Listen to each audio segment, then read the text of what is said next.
হ্যাঁ, ready. Mobile হাতে নিয়ে দাঁড়ানো ব্যক্তির নাম মৌসুম কবির, আর মোবাইলের সামনে যিনি উপস্থাপনার ভূমিকায় রয়েছেন তিনি মরিয়ম আক্তার মিথি। দুজনেই স্বামী স্ত্রী, একজন সরকারি চাকরিজীবী, অপরজন স্কুলের ইংরেজি শিক্ষক। কর্মস্থলে দায়িত্ব শেষ করে অবসর সময়ে ভ্রমণ নিয়ে কন্টেন্ট বানিয়ে বেশ সাড়া ফেলেছেন দুজনেই। রংপুরে জন্মস্থান হলেও চাকরির সুবাদে ঠাকুরগাঁয়ে থাকেন এই দম্পতি। মৌসুম এবং মিথির কন্টেন্ট ক্রিয়েশনে আসার গল্প জানিয়েছেন আজকের বালিনায়িকে। আপনারাও শুনুন তাদের কথা। আমরা দুইজনেই ঘুরতে অনেক পছন্দ করি, এই কারণে আমরা নিজেরাও দেখতে পছন্দ করি। সেইগুলো সুন্দর সুন্দর জিনিসগুলো ক্যামেরাবন্দি করে আমাদের দর্শকদেরকে দেখানোর চেষ্টা করি এবং এটি করতে আমাদের খুব ভালো লাগে। আর এই কাজটা আমরা খুবই এনজয় করছি।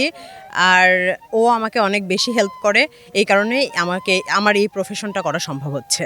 আমি উপস্থাপনা করি আর ও হচ্ছে ভিডিও করে। মাঝে মধ্যে আমিও ওর ক্যামেরাম্যান হই, ও আবার উপস্থাপনা করে, কিন্তু ম্যাক্সিমাম সময়ই দেখা যাচ্ছে যে আমি উপস্থাপনা করি, ও হচ্ছে ক্যামেরা ধরে।